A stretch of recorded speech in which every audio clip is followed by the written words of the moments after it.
তো আজকে আমরা যে জিনিসটি বলতে চাই সেই জিনিসটি হলো সলাতের বিষয়। সলাত আরবি শব্দ, কোরআনুল মাজিদে সলাত শব্দটি আছে ৮২ বার ৩৮টি সূরার মাঝে। এই সলাত নিয়ে অনেক কথা, অনেক প্রশ্ন, অনেক কিছু। সেইখানে একটি অভিযোগ করেছে আমি নাকি নামাজ অস্বীকার করেছি, নাউজুবিল্লাহি মিন যালিক। তাই আজকে আমার আলোচনার বিষয়টি এই সলাত এবং সেজদা নিয়েই করা হয়েছে। দেখুন, সারা বাংলার জমিনের মধ্যে এখনও আমি বলতে পারি যে আমার মুর্শিদ কেবলা ও কাবা কালান্দার বাবা জাহাঙ্গীর বা ইমান আল সুরেশ্বরী তিনিই একমাত্র একটি কিতাব লিখেছেন, যে কিতাবটির নাম নিম্ন বেচিত্ত দাহ সুফিবাদ সার্বজনীন। সেই কিতাবের মধ্যে সলাৎ সম্পর্কে যে ৮২টি আয়াত আছে, প্রতিটি আয়াত কোরআনুল মাজিদ হতে তন্ন তন্ন করে খুঁজে তুলে ধরা হয়েছে এবং তার কিছু ব্যাখ্যাও করা হয়েছে এবং সলাৎ সম্পর্কে বিস্তারিত লেখা হয়েছে। বাংলার জমিনে দ্বিতীয় কোনো আলেম, কোনো পীর মাশায়েখ এইটা করেন নাই। এখন যাহারা করতেছেন বাবা জাহাঙ্গীরের কিতাব থেকে নিয়েই করতেছেন, সাধুবাদ জানাই তাদের। তা আমরা সলাৎ সম্পর্কে সলাতের দুইটি দিক তুলে ধরতে চেষ্টা করি। এখন আমাদের বিরুদ্ধে মিথ্যা অপপ্রচার, প্রপাগান্ডা চালানো হয় মানুষকে বিপথে চালাবার জন্য। আমাদেরকে যেন মানুষ আমাদের আলোচনা এইটাকে কিভাবে গ্রহণ করবে কিংবা গ্রহণ করবে না সেই দিকটাই তাহারা চেষ্টা করে যেন এ আলোচনাগুলো তাদের সামনে না আসে, কারণ আসলে থলের বিড়াল বের হয়ে যায়। আপনারা খেয়াল করবেন, অভিযোগ করা হয়েছে সলাৎকে অস্বীকার করা হয়েছে, কখনো না। তাহলে এখানে একটি প্রশ্ন থাকে। প্রথমে আমি বলি সলাৎ শব্দের অর্থ কি আর সলাৎ কাকে বলে। সলাৎ শব্দের অর্থ কি? সলাৎ শব্দের অর্থ হলো সংযোগ, যোগাযোগ, প্রচেষ্টা। কি? সলাৎ শব্দের অর্থ সংযোগ, যোগাযোগ, প্রচেষ্টা।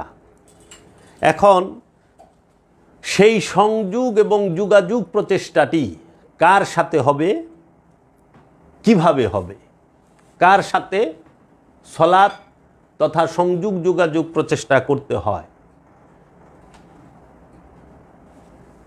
সলাৎ কয় প্রকার সেটা পরে বলি। আগে আমরা জানি যে সলাৎ মানে কি।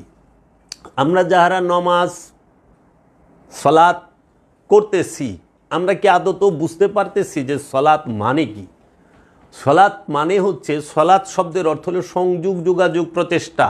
সলাৎ শব্দের অর্থ হচ্ছে কি, একটি সোজা বেতকে বাঁকায়া দুই মাথায় এক করা। সলাৎ শব্দের অর্থ হচ্ছে কোমর ঢোলায়া নাচা। ডিকশনারি খুলেন, লুগাত খুলেন যে সলাৎ শব্দের অর্থটা কি। তো সলাৎ শব্দের যেটা দর্শনগত পাওয়া যায় সেটা হইল রসুলের সাথে সংযোগ, যোগাযোগ, প্রচেষ্টা এবং রবের সাথে সংযোগ, যোগাযোগ, প্রচেষ্টা। রসুল এবং রবের সাথে সংযোগ, যোগাযোগ, প্রচেষ্টার অপর নামই সালাত। আল্লাহর রসুলের সাথে এবং আল্লাহ রব্বুল আলামিনের সাথে সর্বক্ষণ সংযোগ, যোগাযোগ, প্রচেষ্টার অপর নাম সালাত। আমি চেষ্টা করেছি এই সালাত সম্পর্কে আপনাদেরকে অবহিত করার জন্য।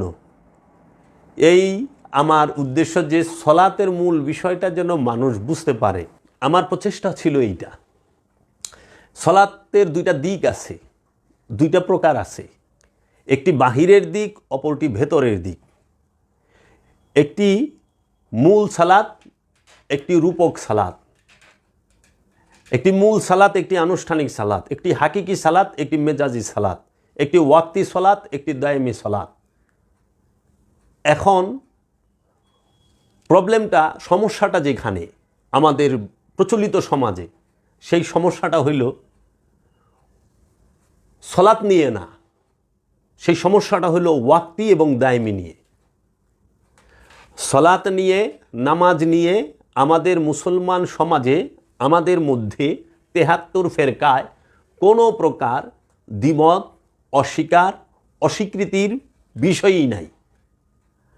দ্বিমত এবং অস্বীকার, অস্বীকৃতির বিষয়টা হইল সলাতের প্রকারভেদ নিয়ে, সলাতের দিক নিয়ে, যে দায়েমি এবং ওয়াক্তি সলাত নিয়ে। ওয়াক্তি সালাত নিয়েও মতভেদ আছে, দায়েমি সালাত নিয়েও মতভেদ আছে। ওয়াক্তি সালাত 5 ওয়াক্ত অনেক ফেরকা স্বীকার করেন না, আবার দায়েমি সালাতকে তো একটি দল ব্যতীত যাহারা আসলেই সুফিবাদী এবং ওলিয়ে কামেল, অলি আল্লাহর অনুসারী, যাহারা রিয়েল সুফি, যারা সাজছে সুফি তারা না, সাজইনা সুফি না, ডিজিটাল পিসাব না, যারা আসলেই ওলিয়ে কামেল, তাহারা সর্বক্ষণ এই দায়েমি সলাতকে শিক্ষা দেন এবং দায়েমি সলাতের নিয়ম পদ্ধতি সমস্ত কিছু শেখান। তো ইসলামের কিছু মূলনীতি আছে, এই মূলনীতি মধ্যে সলাত সর্বশ্রেষ্ঠ। সলাত নামাজ ছাড়া কেউ আপন নফসকে খান্নাস মুক্ত করতে পারে না। দায়েমি সলাত ছাড়া কেউই আপন নফসকে খান্নাস মুক্ত করতে পারে না। দায়েমি সলাতের অনুশীলন ছাড়া কেউই তার নফসকে পবিত্র করতে পারে না, কলবকে পবিত্র করতে পারে না।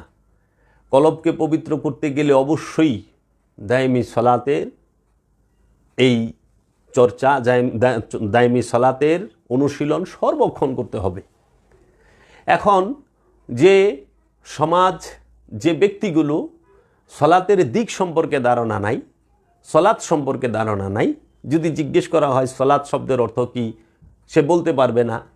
সেই মানুষগুলো সব জানতা শমশের আলীর ভূমিকা আইসা পড়ে, সে সব বুঝে। আসলে সলাত নামাজ, এই নামাজের ভেতর এবং বাহির, সৈনিক ধর্ম যারা পালন করে, সৈনিক মানে কি সবসময় নিয়ম কানুনের ভিতরে চলে। এই 5 ওয়াক্ত নামাজ, এই 5 ওয়াক্ত নামাজের কথাগুলো আপনারা হাদিস শরীফে পাবেন, সিহাসেতার।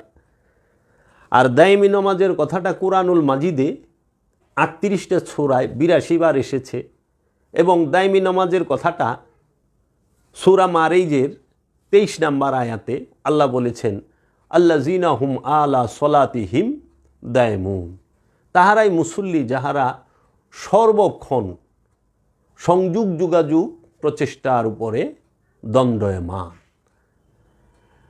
তা আমার আলোচনাগুলো আমি কখনোই সমাজে প্রচলিত 5 ওয়াক্ত নামাজকেই অস্বীকার করি নাই।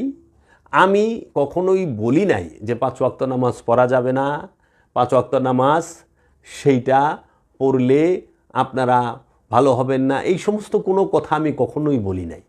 আমি এইটুক বোঝার চেষ্টা করছি, এইটুক বোঝানোর চেষ্টা করছি সমাজের মানুষকে, দেশের মানুষকে, সাধারণ মানুষকে, যে বাবা ভালো করে শুনে রাখেন, দায়েমি সলাত হচ্ছে মূল সলাত। এই দায়েমি সলাত সার্বজনীন সলাত। এই দায়েমি সলাত মুসল্লি যারা তারাই করতে পারে, আমানু যারা তারাই করতে পারে। দায়েমি সলাত করবে যে রসুলের কাছে মুরিদ হয়েছেন, আমানু, তিনি রসুলের কথা মতো যিনি ইবাদত বন্দিগি করেন তাকে মুসল্লি বলা হয়। এই মুসল্লি সে দায়েমি সলাত করতে পারবে। এখন আমাদের সমাজে এক শ্রেণীর আলেম আছেন যাহারা দায়েমি সলাতকে সম্পূর্ণরূপে অস্বীকার করে। যারা দায়েমি সলাতকে সম্পূর্ণরূপে অস্বীকার করে তাদেরকে আপনি যদি জিজ্ঞেস করেন যে আপনি যে দায়েমি সলাতকে অস্বীকার করলেন কোন দলিলের ভিত্তিতে করলেন, তারা জবাব দিতে পারবে না। তাহারা সমাজে যে ওলিয়ে কামেল, অলি থাকেন, মজজুব অলি থাকেন, সালিকিন থাকেন, আবদাল থাকেন, তাহাদেরকে তুচ্ছ তাচ্ছিল্য করে তাদেরকে বলে নামাজ নাই, রোজা নাই, মসজিদে আসে না। আপনারা একটু দেখান তো নামাজের সাথে মসজিদে যাওয়ার শর্ত কি কোরআনে জুড়ে দেওয়া হয়েছে? না, কেউ দেখাতে পারবে না। এগুলো পরবর্তীতে আপনাদের সুবিধার জন্য আপনারা তৈরি করেছেন। কিন্তু সলাতের সাথে রসুল সরাসরি যুক্ত। সলাতের সাথে মসজিদ নয়, সলাতের সাথে রসুলের যুক্ত হইতে হবে। রসুলের সাথে যুক্ত হইয়া সলাৎ করতে হবে। রসুলের কাছে অবশ্যই সলাতের জন্য যেতে হবে, কারণ প্রতিটা ইমানদারের ইমাম হচ্ছে, আমানুর ইমাম হচ্ছে তার রসুল। একমাত্র রসুলের কাছে যাই এই সলাতের শিক্ষা গ্রহণ করতে হবে। রসুলের কাছ থেকে মুরাকাবা মুশাহেদার শিক্ষা গ্রহণ করতে হবে। এখন এই সলাতের যে দায়েমি সলাতটাকে অস্বীকার করা হয় সমাজের বুকে, কেন? কারণ দায়েমি সলাতকে স্বীকার করলে রসুল, অলি আল্লাহ তাহারা সবাই এসে পড়ে। কারণ দায়েমি সলাত করতে মুর্শিদ লাগে, রসুল লাগে, অলি লাগে। কামেল অলি ছাড়া, কামেল অলির হাতে হাত দিয়ে বায়াত হওয়া ছাড়া দায়েমি সলাতের শিক্ষা গ্রহণ করা যায় না। আর এই দায়েমি সলাত করতে হয় নির্জনে, নীরবে, নিবৃত্তে, একা। তাই আল্লাহ বলছেন সূরা বাকারায় যে তোমরা রুকু করো রুকুকারীর সাথে, প্রথমে জোড়ায় জোড়ায়, তারপরে একা একা। সূরা সাবার 46 নম্বর আয়াতে বলছে তোমরা সলাতে দাঁড়াও, আল্লাহর জন্য দাঁড়াও, সর্বপ্রথমে জোড়ায় জোড়ায়, তারপরে একা একা। জোড়া মানে হচ্ছে কে? আমানু মানে মুরিদ, আর তার ইমাম হচ্ছে রসুল। এই রসুল আর আমানু, মুরিদ আর গুরু, জোড়া। যখন জোড়ায় জোড়ায় আবাদত করে, রসুল শিক্ষা দেয় সলাৎ কিভাবে করবে, মুর্শেদ শিক্ষা দেয় সলাৎ কিভাবে করবে, মুর্শেদের থেকে সলাৎ শিখে সে মুর্শেদের সাথে বছরকে বছর সলাৎ করতে থাকে। এই সলাতের মাধ্যমেই তার মেরাজ হয়, সলাতের মাধ্যমেই তার কলব পরিশুদ্ধ হয়, নফস মুতমাইন হয়, কলব পবিত্র হয়, তারপরে গিয়ে মেরাজ হয়, তখন সে মুমিনে পরিণত হয়। তো কাজেই আনুষ্ঠানিক সলাত, 5 ওয়াক্ত নামাজ যারা পড়েন, এই আনুষ্ঠানিক সলাতটা করতে পারেন।